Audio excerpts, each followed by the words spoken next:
Kemudian yang berbeda dari sistem ini adalah pertama, kalau dulu pelaporan itu dibuat 1 tahun 2 kali, maka sekarang cukup 1 kali dalam 1 tahun. Yang kedua, pelaporannya tidak perlu diupload oleh masing-masing guru, tidak perlu diunggah oleh masing-masing guru, cukup nanti dibuat, diverifikasi kepala sekolah. Ada beberapa hal yang berubah dari komponen pelaporan. Tidak hanya sistem pelaporannya yang berubah, komponen yang dilaporkan juga ada perubahan-perubahan. Dalam sistem yang lama, guru hanya melaporkan pemenuhan jam mengajar, yaitu 24 jam, sekurang-kurangnya 24 jam dalam 1 minggu. Sehingga banyak guru yang sering saya bercanda, guru yang dari lonceng ke lonceng, karena tidak bisa memenuhi 24 jam mengajar di satu sekolah, karena memang jumlah kelas yang terbatas dan jam mengajar yang juga terbatas. Nah, dengan pola kinerja yang baru ini, maka guru tentu harus menunaikan tugas utamanya, yaitu mengajar. Tetapi tidak harus 24 jam mengajarnya itu. Mengajar sesuai dengan jadwal dan mata pelajaran yang ada di sekolah itu. Kemudian pemenuhan yang lainnya untuk 24 jam itu bisa berasal dari membimbing peserta didik. Ini ada di dalam Undang-Undang Guru Dosen yang tadi Bu Dirjen menyampaikan 5M itu salah satunya adalah membimbing.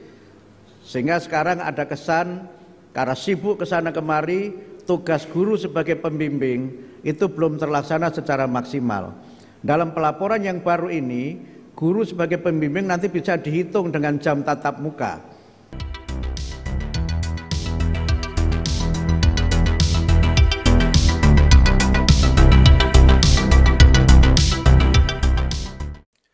Sahabat pembelajar, berjumpa kembali bersama Imade Sidiasa Belajar Jadi Guru.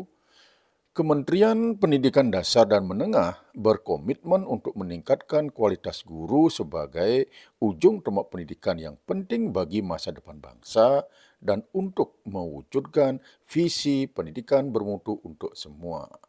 Nah, sebagai wujud nyata dukungan kepada guru, Kemendikdasmen menerbitkan kebijakan baru tentang pengelolaan kinerja guru, kepala sekolah, dan pengawas sekolah di Geraha Utama Kementerian Pendidikan Dasar dan Menengah Senayan, Jakarta, sehingga memungkinkan para guru untuk bekerja lebih optimal dan tidak terbebani oleh tugas-tugas administrasi. Namun sebaliknya, kualitas dan kompetensi guru harus ditingkatkan sebagai ujung tombak pendidikan dan aktor penting dalam mencerdaskan kehidupan bangsa. Di samping itu juga guru sebagai agen ilmu pengetahuan dan teknologi, kebudayaan dan peradaban yang utama. Nah, oleh karenanya maka administrasi guru harus simpel, anti ribet dan tidak perlu ribut sehingga guru bisa fokus melaksanakan tugas pokoknya agar pendidikan semakin berkualitas dan semakin bermutu untuk semua. Nah, mari kita saksikan hal-hal apa saja yang berubah dari pengelolaan kinerja ini. Mari kita saksikan arahan dari Bapak Menteri Pendidikan Dasar dan Menengah.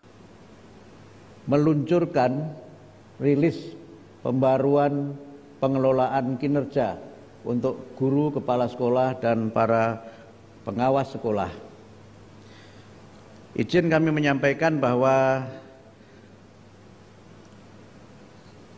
pembaruan sistem pelaporan ini atau pengelolaan kinerja ini merupakan jawaban dan respon kami atas arahan Bapak Presiden Republik Indonesia yang menegaskan agar birokrasi itu tidak harus birokratis, agar birokrasi di pemerintahan itu lebih simpel, lebih sederhana, tetapi memiliki makna penting sebagai bagian dari pelayanan kepada publik.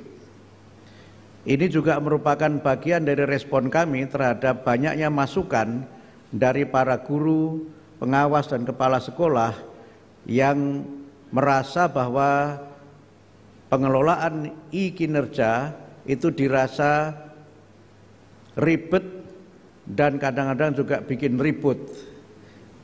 Sehingga kami berusaha berdiskusi dengan Ibu Dirjen dan jajaran di Direktorat GTK, kemudian juga pembicaraan yang tidak terlalu lama sebenarnya Pak ya, untuk kita membicarakan ini dengan BKN, dan alhamdulillah hari ini sudah bisa kita luncurkan bersama-sama. Tentu dengan pelaporan yang baru ini, kami tidak bermaksud untuk melonggarkan atau mengurangi tugas dan kewajiban para guru.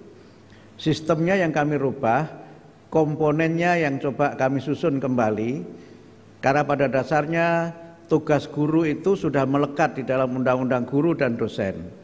Tetapi memang ada beberapa hal yang selama ini berkembang di dalam pelaksanaan, kadang-kadang memang perlu penyempurnaan. Jangan lupa subscribe, like, komen, dan share.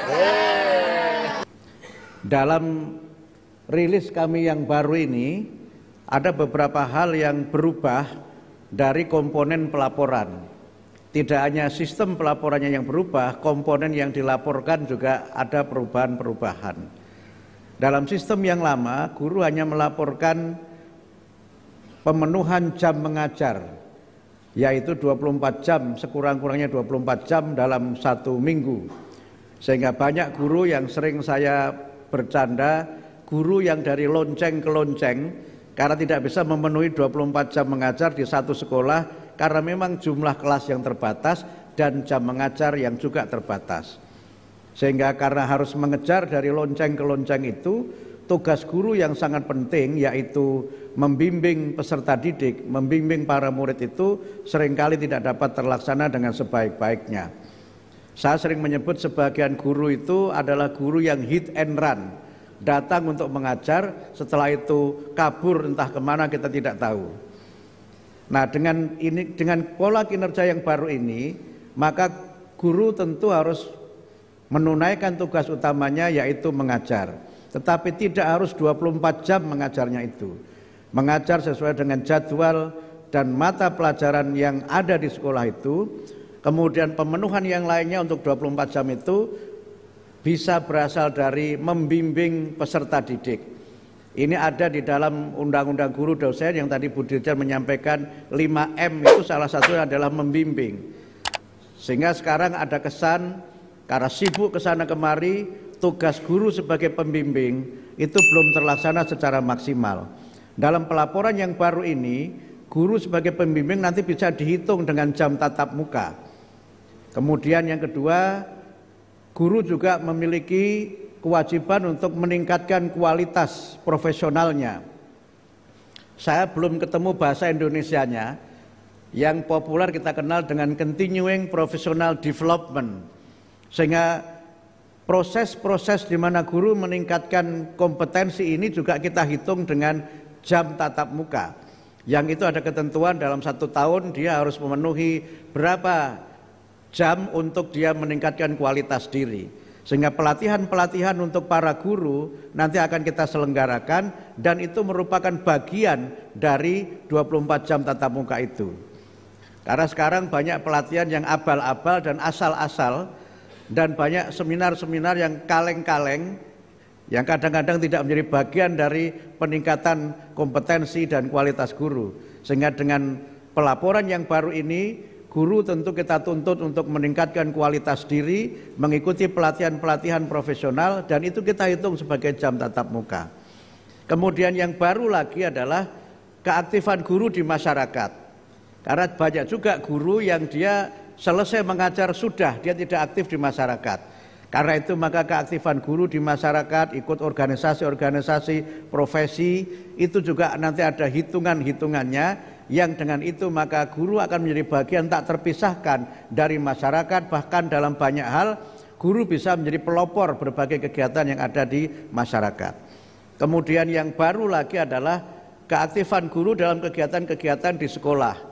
misalnya ikut kepanitiaan, upacara dan sebagainya, itu juga akan kita hitung sehingga 24 jam itu tidak hanya guru mengajar, tapi juga kegiatan-kegiatan lain yang terkait dengan kompetensi dan profesi guru, sehingga dengan demikian maka guru betul-betul menjadi guru, guru menjadi betul-betul bagian dari masyarakat, dan guru mendampingi murid-muridnya dalam berbagai macam kegiatan peningkatan bakat minat, konseling dan kegiatan-kegiatan profesional yang lainnya. Kemudian yang berbeda dari sistem ini adalah, pertama, kalau dulu pelaporan itu dibuat 1 tahun 2 kali, maka sekarang cukup 1 kali dalam 1 tahun. Yang kedua, pelaporannya tidak perlu diupload oleh masing-masing guru, tidak perlu diunggah oleh masing-masing guru, cukup nanti dibuat, diverifikasi kepala sekolah, yang mengunggah adalah kepala sekolah. Memang ketika saya sampaikan ini, beberapa kepala sekolah ada yang bertepuk tangan.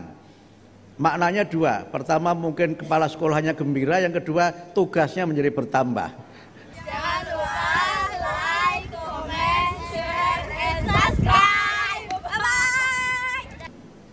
Tetapi kita juga tahu bahwa kepala sekolah juga tidak perlu mengajar 24 jam juga, karena posisinya sebagai kepala sekolah juga dihitung sebagai bagian dari pemenuhan 24 jam tugas guru itu.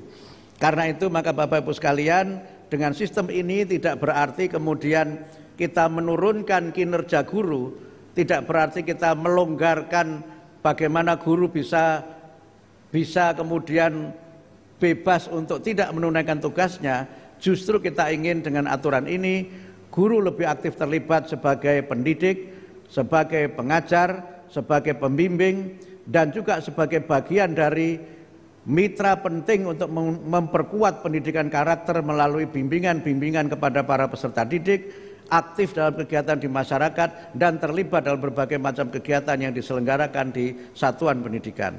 Mudah-mudahan dengan pembaruan pengelolaan kinerja, guru, kepala sekolah, dan pengawas sekolah dapat memberikan laporan yang lebih mudah, bermakna, dan bermutu untuk kita semua.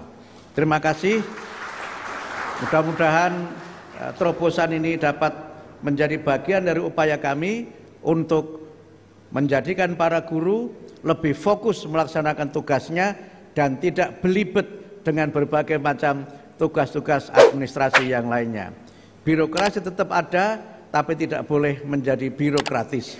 Administrasi tetap perlu, tapi tidak boleh terlalu administratif. Demikian, mudah-mudahan bermanfaat. Nasrun minallah wa fathun qarib. Wassalamualaikum warahmatullahi wabarakatuh. Sahabat belajar, demikian tadi bersama kita sudah ikuti arahan dari Pak Menteri Pendidikan Dasar dan Menengah pada acara rilis pengelolaan kinerja guru, kepala sekolah, dan pengawas sekolah. Jadi ini sebenarnya bukanlah pertama, tetapi merupakan penyempurnaan kerjasama yang telah dilakukan dengan e-kinerja dari BKN. Karena banyaknya laporan dari masyarakat tentang kelemahan pemberlakuan e-kinerja selama ini, maka dilakukanlah peninjauan kembali dan penyempurnaan, namun tetap bekerjasama dengan BKN. Dan ini akan diberlakukan mulai tanggal 1 Januari 2025. Nah, semoga penggunaan sistem pengelolaan kinerja yang baru ini lebih sederhana dan bebas dari beban administrasi yang ribet dan tidak perlu ribut tersebut, sehingga mewujudkan pendidikan bermutu untuk semua benar-benar tercapai. Baiklah, sahabat belajar, demikian yang bisa kita bahas dalam celoteh kita hari ini. Semoga ada manfaatnya. Terima kasih.